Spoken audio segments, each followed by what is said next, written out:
Hello दोस्तों, कसं काय?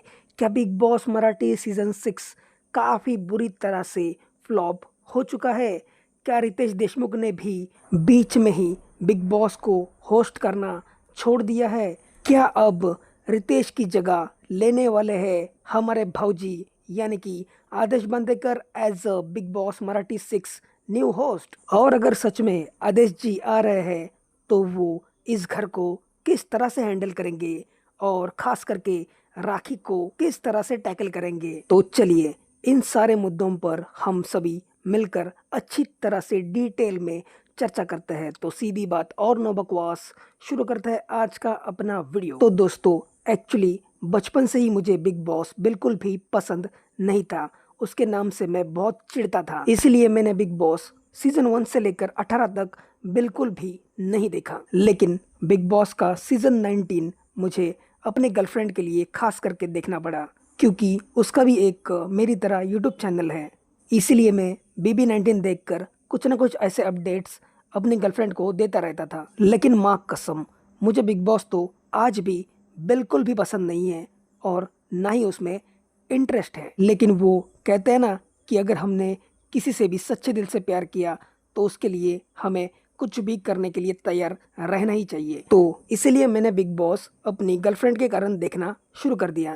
तो BB19 के कारण उसका चैनल काफ़ी अच्छा चल रहा था, इसलिए मैंने सोचा कि चलो अब मैं बिग बॉस देख ही रहा हूँ और अभी मराठी बीबी का सीजन 6 शुरू होने ही वाला है। तो सोचा कि चलो मैं अपने लिए देखता हूँ इस सीज़न को, और ये भी सोचा कि हो सकता है मुझे अपनी मराठी ऑडियंस का सपोर्ट मिल जाए। इसलिए मैंने बिग बॉस मराठी 6 देखना शुरू कर दिया। तो दोस्तों, हिंदी की तरह मैंने बिग बॉस मराठी के भी पिछले सीजन्स बिल्कुल भी नहीं देखे हैं। ये छठवां सीज़न ही मेरी लाइफ का पहला सीज़न है। तो इस सीज़न का जो पहला वीक था वही काफ़ी अच्छा था। उसके बाद से ये सीज़न पूरी तरह से डिजास्टर हो गया। उसके बाद ये लोग as a wild card contestant Rakhi Sawant को लेकर आए। तो ये फैसला इनका सही था, क्योंकि राखी ही है जो घर में कुछ ना कुछ कर रही है।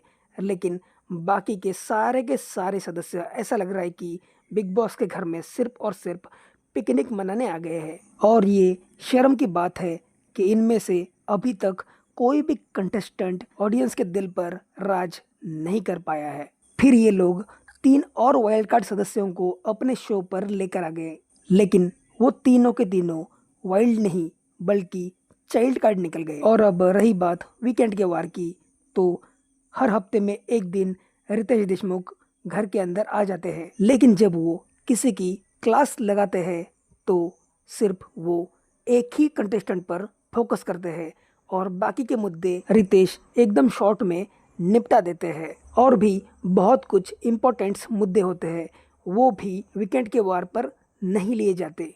और जब रितेश वहाँ पर किसी को भी डांटते हैं तो मुझे कुछ ज़्यादा ही ओवर लगता है। साथ ही साथ मुझे कुछ बातें बायस्ड भी लगती है। खैर, मैं इसमें रितेश को ज़्यादा दोष नहीं दूंगा, क्योंकि वो सिर्फ वही बोलते हैं जो मेकर्स ने उनको लिख कर दिया है। खैर, ये तो रही क्लास वाली बातें जो हमें शनिवार को दिखाई जाती हैं।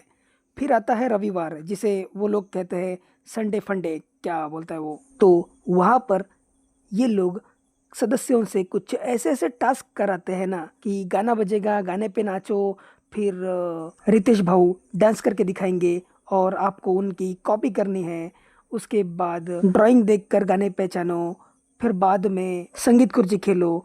यार, ये सारे जो खेल हैं ना, वो हमने बहुत पहले एक रियलिटी शो जिसका नाम है होम मिनिस्टर, उसमें देख चुके हैं। और उस शो के होस्ट है अपने आदेश भाऊजी। और ये लोग ऐसे 10-15 साल के बच्चों के खेल को टास्क का नाम दे रहे हैं। यार, हिम्मत कैसी होती है इनकी? अगर टास्क देने ही है तो ये दो कि इस घर में कितने सारे सांप हैं, इस घर में कितने सारे चमचे हैं, इस घर में कौन गिरगिट की तरह रंग बदलता है।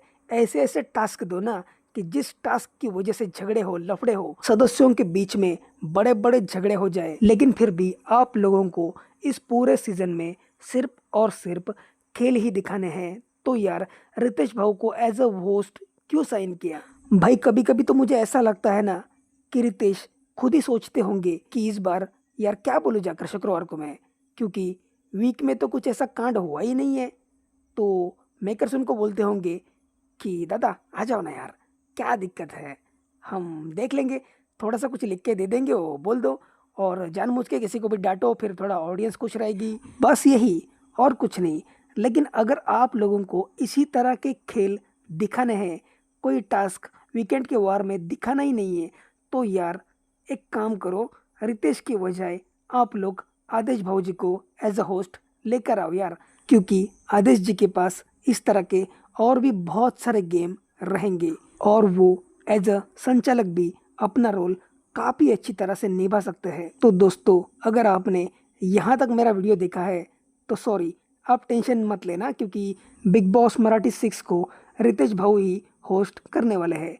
लेकिन वीकेंड के वार यानी कि भाऊ सा धक्का में मैं जैसे हालत देख रहा हूँ, तो इसलिए मुझे ऐसा लग रहा है कि एटलीस्ट संडे फंडे में तो आदेश जी को लेकर ही आना चाहिए। तो अगर आप लोगों को ये वीडियो अच्छा लगे तो प्लीज़ इसे लाइक करो, और साथ ही साथ मेरे चैनल को भी सब्सक्राइब कर दो। फिर मैं मिलता हूँ आपसे ऐसी ही एक और वीडियो के साथ, तब तक के लिए bye bye and take care.